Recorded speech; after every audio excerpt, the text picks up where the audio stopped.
गुरु रविदास जी कह रहे हैं इस बात को कि इस देश में समाज में जातियां इस तरीके से जैसे केले का पेड़ होता है कि आप उसका एक पत्ता उखाड़ोगे दूसरा पत्ता आ जाएगा, दूसरा पत्ता उखाड़ोगे तीसरा पत्ता आ जाएगा।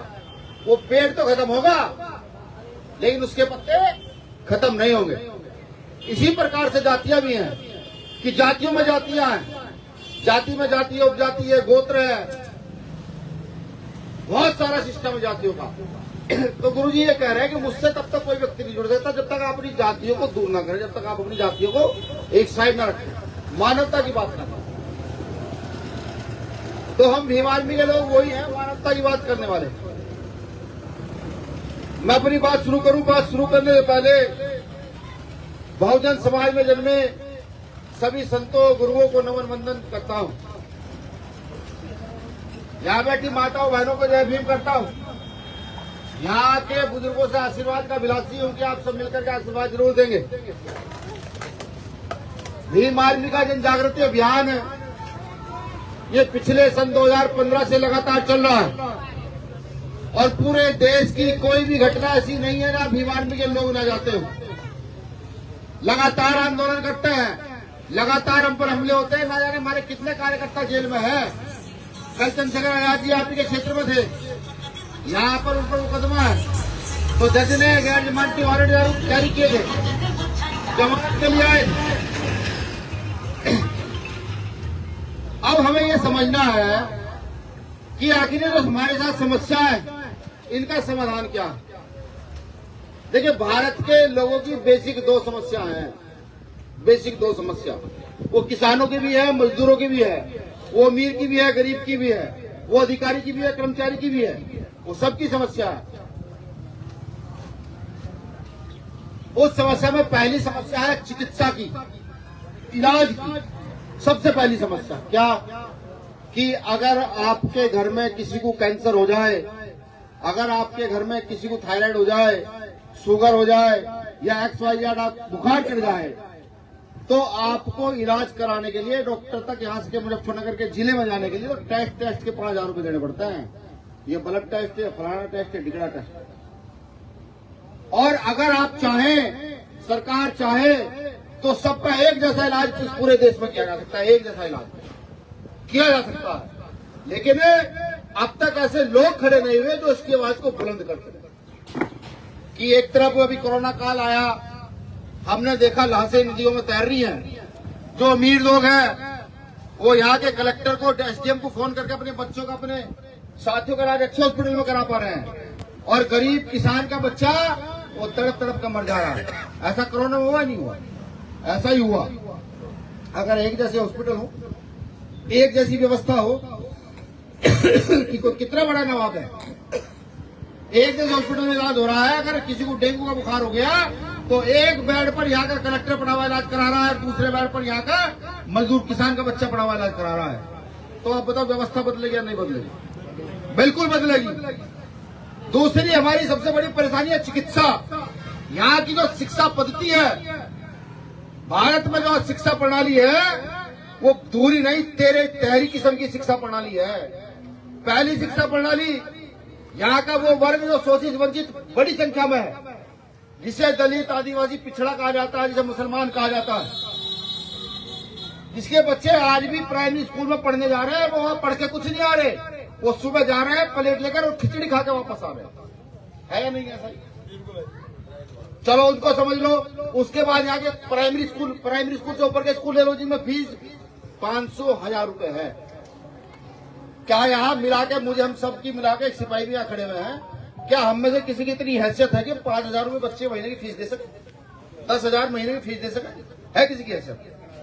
जब नहीं है तो आप सोचो, एक पैसे वाले का बच्चा तो ऐसे स्कूल में पढ़ रहा है जहाँ साल में वो 1,00,000-2 लाख रुपए फीस दे रहा है, जहाँ से वो भाषण देना सीख रहा है, तैरना सीख रहा है, नाचना सीख रहा है, गाना गाना सीख रहा है, पढ़ना अच्छा सीख रहा है। और हमारा बच्चा, हम मजदूरी करके, दिहाड़ी करके 500 वाले स्कूल में अगर डाल भी दिए बच्चे को तो वहाँ वो ABCD 1 2 सीख आ रहा है, कोई ज्यादा बड़ा 3 मार के नहीं आ रहा। बताओ क्या आपके बच्चों का, उनके बच्चों का भी मुकाबला हो जाएगा? है हिम्मत मुकाबला करने की? ये जो नस्ल बैठी है ना, ये अगर मैं सभी पूछना शुरू करूं तो नील बटा नील मामला निकलेगा। मैंने देखा है कि समाज का पढ़ा हुआ ग्रेजुएट बच्चा भी अगर सवाल जवाब पूछ ले जाए तो सवाल जवाब नहीं दे पाएगा। ग्रेजुएट पोस्ट ग्रेजुएट बच्चा भी माइक हाथ में दे जाए तो भाषण नहीं दे सकता, वो बोल नहीं पाएगा। क्यों? क्योंकि यहाँ की शिक्षा प्रणाली ऐसी है।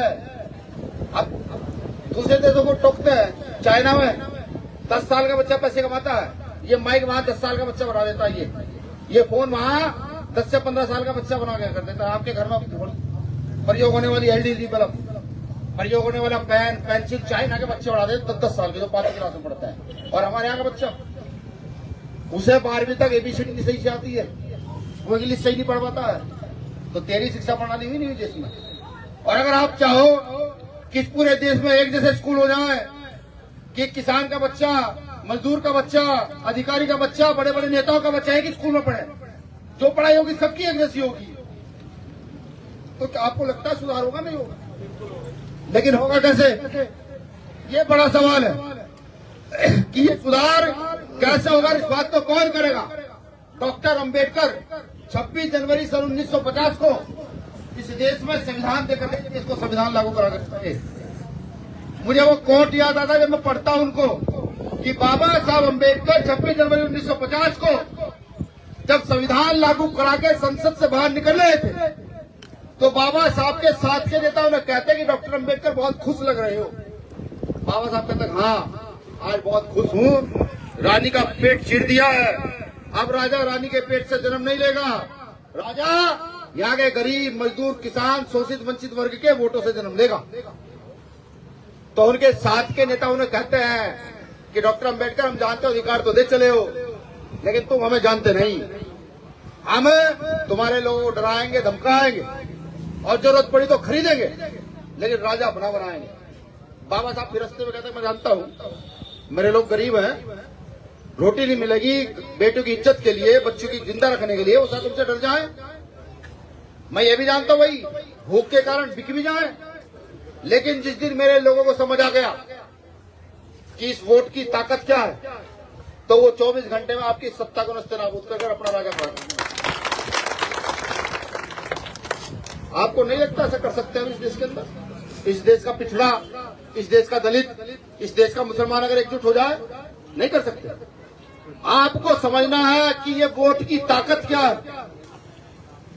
किसी ने वोट ये समझ लिया कि चुनाव आएगा 1 किलो मुर्गा और उसके साथ कुछ पीने का सामान, उस पर वोट दे दिया जाएगा। किसी ने ये सोच लिया कि नहीं चंद पैसों में वोट बिक जाएगा। किसी ने सोचा कि नहीं साड़ी पर, कपड़ों पर, अनाज पर, खाने पीने पर वोट बिक जाएगा। अब आप सोचना तो शुरू करो कि जब आपके क्षेत्र में चुनाव होते हैं तो चुनाव जीतने के लिए वहां के मौजूदा नेता, वो चाहे जिला पंचायत के हो, चाहे प्रधानी के हो, वो चाहे विधायक हो, एमपी हो, वो चुनाव जीतने के लिए आपके पैर पकड़ते हैं। वो आप उन्हें भी कहोगे हमारे कपड़े धो, तो प्रत्याशी कपड़े धोगा आकर के आपके। इसलिए सोचा है कभी? इसको सोचना शुरू करो कि वोट की ताकत क्या है, ये समझना शुरू करो। ये वोट की ताकत ही है जो आपके बच्चों को अच्छी शिक्षा दे सकती है। ये वोट की ताकत ही है जो आपके बच्चों का, आपके बुजुर्गों का इलाज अच्छा करा सकती है। ये वोट की ताकत ही है कि आपके घर में पकने वाली सब्जी में जो तेल डलता है, उस तेल की कीमत को कम करा सकती है। ये वोट इतना ताकतवर है। इस वोट को समझना शुरू करो। जो लोग ये कहते हैं कि नहीं हमारे सामाजिक कार्यक्रमों में राजनीति की बात नहीं होगी, उनको बताओ कि अब हमारा बच्चा राजनीति की बात करेगा, जब तक इस देश की कुर्सी में हमने कब मना चुका है तब तक करेगा। ये बताओ उनको। गुरु रविदास जी आप लोगों को 600 साल पहले एक आदेश देकर गए थे पढ़ना, क्योंकि हम लोगों ने छोड़ दिया है। हम बुरा मत माने, मेरी बातें कड़वी हैं, हम मस्त हैं। आज हमें रोटी मिलने लगी है डॉक्टर अम्बेडकर की वजह से। हम नौकरियां पाली हैं, मेहनत मजदूरी करके थोड़े मजबूत हो गए, तो हम लापरवाह हो गए हैं। गुरु रविदास जी ने कहा 600 साल पहले कि चाहूं ऐसा राज में मिले सबन को वन, कि चाहूं ऐसा राज में मिले सबन को वन, छोट बड़े सब संग बसे रैदास रहे प्रसन्न। ये गुरु जी कह रहे हैं 600 साल पहले। अमेरिका वालों को तो नहीं कह रहे होंगे, या उन्हें कह रहे होंगे जिन्होंने बनारस में सतगुरु रविदास जी महाराज का अपमान किया था, या उन्हें कह रहे हैं जिन्होंने दिल्ली में गुरु घर तोड़ दिया था। उन्हें तो नहीं कहा होगा, किसे कहा होगा? ये उन्होंने कौम के लोगों का जो समता समानता की बात करते हैं कि मेरी कौम के लोगों से राज स्थापित करना, जहां रोटी कपड़ा मकान की कोई दिक्कत ना हो, जहां कोई परेशानी ना हो, ऐसा राज स्थापित करना। और इस देश की बहुसंख्यक आबादी ने कैसा राज स्थापित कर रखा है। अभी नागपुर में रात हिंदू मुस्लिम दंगे कराए गए, अभी उड़ीसा में मैं तुमसे करवाए गए थे, हमला हुआ, अभी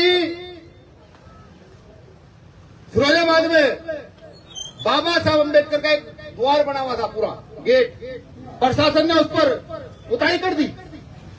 कितनी घटना गिनवाऊं, बलात्कार की हत्या हो, कितनी घटना, जितनी का उतनी गिनवाऊंगा। इसका कारण जानते हैं कौन लोग हैं? इसका कारण हम लोग, जो इस देश की सबसे बड़ी आबादी इस देश में निवास करती है, जो सफाई करते हैं, जो टायर पंचर लगाते हैं, जो केले बेचते हैं, जो मजदूरी करते हैं, जो किसानी करता है, इसका कारण भी हम ही लोग हैं, क्योंकि हमने अपने वोट का सही प्रयोग नहीं किया। भीम आर्मी चीखती चिल्लाती आवाज देती है तो वो लोग हम पर मुकदमे दर्ज कराते हैं, मैं जेल भेजता है। जेल जाना कोई ज्यादा बड़ी बात नहीं, चले जाएंगे, कोई दिक्कत नहीं है। लेकिन जिस अधिकार को डॉक्टर अम्बेडकर लेकर के गए, जिस बात को हमारे पुरखे, हमारे परदादा गुरु रविदास जी कह करके गए, हम उस पर भी अमल नहीं करना चाहते, तो किस पर अमल करेंगे? हमें बदलना होगा, हमें अपनी सत्ता स्थापित करनी होगी। कहावत है बुजुर्गों की कि अपना हक्का अपनी मरोड़, पियो पियो नहीं तो फोड़। जब अपनी ताकत होगी, अपनी सत्ता होगी, तो व्यवस्था कैसे चलेगी, बच्चे कैसे स्कूल में पढ़ेंगे, कैसे हॉस्पिटल खुलेंगे, कैसा इलाज होगा, बेटियों की रक्षा कैसे होगी, ये आप और हम तय करेंगे, दूसरे लोग तय नहीं करेंगे। आप ये हमें तय करना होगा। और मैं कौम के लोगों से कहना चाहता हूं कि भीम आर्मी का एक एक कार्यकर्ता अपने घर में तैयार कर लो, जरूरी हो गया। वरना भारतीय जनता पार्टी के लोगों ने और आरएसएस के लोगों ने मिलकर के धीरे धीरे संविधान की धज्जी को उड़ाना शुरू कर दिया। जैसे अभी लगातार संविधान के आर्टिकल 19 का उल्लंघन होता, आर्टिकल 15-16 का उल्लंघन होता, गैर बराबरी की बड़े पैमाने में बात होती है। इस सरकार में पुलिस प्रशासन भी आर्टिकल 33 का उल्लंघन करता है। आर्टिकल 33 ये कहता है कि जो व्यक्ति वर्दी पहन लेता है उसके मौलिक अधिकारों को सीज कर दिया जाता है। लेकिन आज फोर्स के लोग जाति के नाम पर, धर्म के नाम पर मारपीट करते हैं, षड्यंत्र करते हैं। कौन रोकेगा इसे? कोई भगत सिंह द्वारा पैदा थोड़े होंगे। डॉक्टर अम्बेडकर का श्याम था द्वारा आ सकता है क्या? बताओ, आ सकता है क्या? जब नहीं आ सकते तो जो उन्होंने कहा, जो उन्होंने लिखा, जो उन्होंने आदेश दिया, उस पर काम करना हमारी जिम्मेदारी है। और हमारी जिम्मेदारी ऐसी है कि उस पर काम करके हम अपने आने वाली नस्लों के लिए कुछ तो छोड़ के जाए। अब सोचिए ना, अगर आज हम लोग काम ना करें, कल जो मेरी औलादे बैठी हुई, जो मेरे बच्चे आएंगे, ये कल सवाल पूछेंगे कि जब डॉक्टर अम्बेडकर ने पूरा जीवन लगाया, काशीराम साहब ने पूरा जीवन लगाया, तो तुम्हें कौन सी फांसी चढ़ रही थी जब संविधान लुट रहा था? तुम क्यों नहीं लड़े? बताओ, पूछेंगे नहीं पूछेंगे? बैठी ना, ये पूछेगी। और जब ये पूछेगी तो हमका जवाब नहीं होगा। हर घर को लड़ाई के लिए तैयार होना है। पहले राजपाट स्थापित किया जाता था, तलवार के दम पर लाखों लाशें बिकती थी, लाखों महिलाओं के सिंदूर उजड़ते थे, लाखों बहनों के भाई खत्म होते थे। आज नहीं, आज तो राजपाट स्थापित होगा आपके वोट की ताकत से, आपकी क्षमता की ताकत से, आपकी शिक्षा की ताकत से, उससे राजपाट स्थापित होगा। और सबसे बड़ी बात, डॉक्टर में जिनकी आबादी सबसे ज्यादा होती है उन्हीं का राज स्थापित होता है।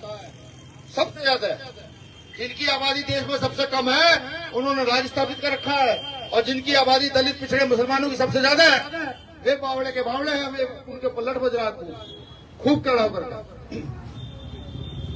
तो मैं अपनी बातों को यहीं विराम देता हूं।